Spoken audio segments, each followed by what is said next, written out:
O universo de Jujutsu Kaisen é vasto, cheio de personagens com histórias e jornadas que nos fazem refletir sobre a natureza humana, o certo e o errado.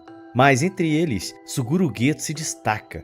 Ele não é um simples vilão, nem um herói facilmente identificado. Sua jornada é marcada por dúvidas existenciais, questionamentos sobre sua própria humanidade e uma luta interna que o levou a se tornar quem é. Hoje vamos olhar além das ações de Geto, além da imagem de vilão que se construiu para si mesmo. Vamos mergulhar em sua dor, nos gatilhos que o moldaram, nas feridas que nunca cicatrizaram e também nos sonhos que ele perdeu. Suguru Geto não queria ser o inimigo do mundo, ele queria ser a solução. Mas o que fazer quando o próprio mundo te falha? Como alguém tão cheio de potencial se perde em meio ao caos? Vamos entender essa transformação de um homem que, ao invés de destruir, buscava desesperadamente salvar. Mesmo que no final de sua jornada ele tenha se tornado o oposto de tudo que um dia sonhou.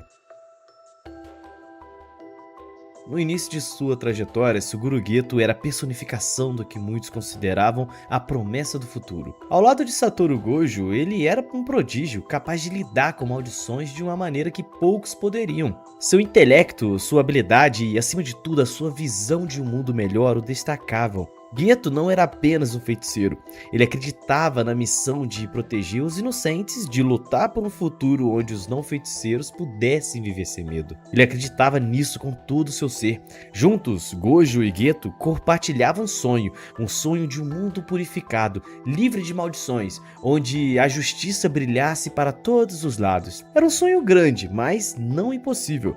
No auge de sua carreira, Geto era visto como um líder carismático, alguém que podia inspirar outros a lutar por esse futuro. Mas, como acontece muitas vezes na nossa vida, o peso da responsabilidade começou a se tornar mais difícil de carregar. A violência do mundo Jujutsu, as mortes, os sacrifícios começavam a questionar sua visão idealista. Onde estava a linha entre proteger e destruir? Ele perguntava se ainda conseguia lutar por um mundo melhor sem se perder por completo. Essas dúvidas eram pequenas, quase insignificantes, mas como uma semente plantada no coração de Geto, elas cresceram com o tempo.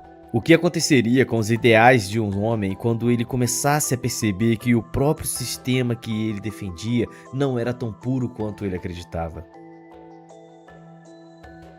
A queda de Suguru Geto não foi algo repentino. Não houve um único momento que o empurrasse para o abismo. Não foi uma tragédia isolada, mas uma série de pequenos rachados em sua alma que no final quebraram sua visão de mundo.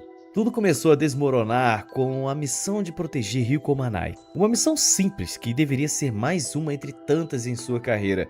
Mas essa missão, essa perda, foi a gota d'água. A morte de Riko não foi apenas uma falha de missão, foi a confirmação de tudo que Geto temia. Ele viu que o sistema Jujutsu que ele tanto acreditava e no qual colocava sua confiança era tão falho quanto o mundo real.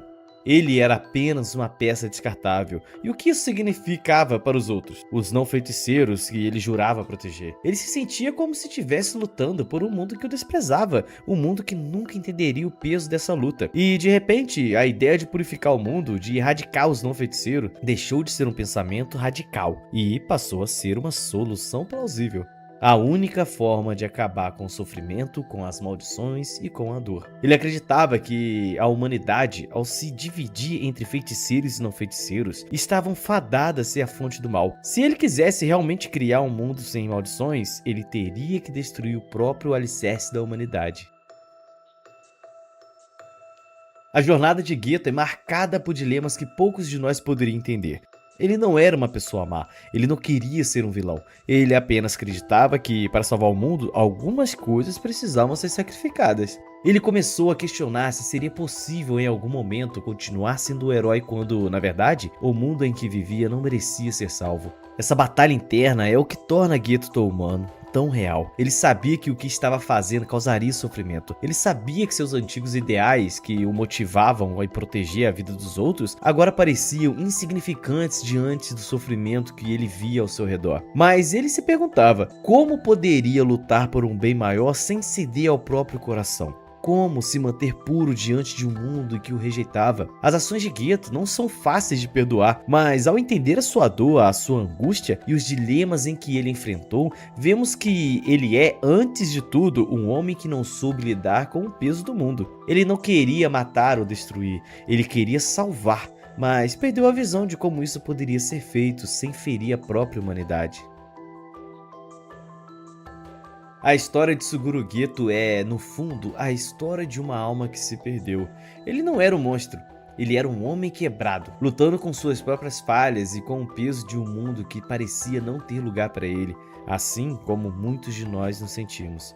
Suguru Geto, com seus ideais destruídos, tornou-se o próprio reflexo da dor humana. Alguém que buscava salvar, mas que acabou se consumindo no processo. E no final, a sua queda não foi apenas uma perda para ele, mas para todos ao seu redor. Ele nos ensina que quando perdemos a capacidade de ver a humanidade no outro, perdemos a capacidade de ser humanos. Geto não foi um herói, mas também não foi um vilão. Ele foi alguém que buscou a luz, mas foi cegado pela escuridão.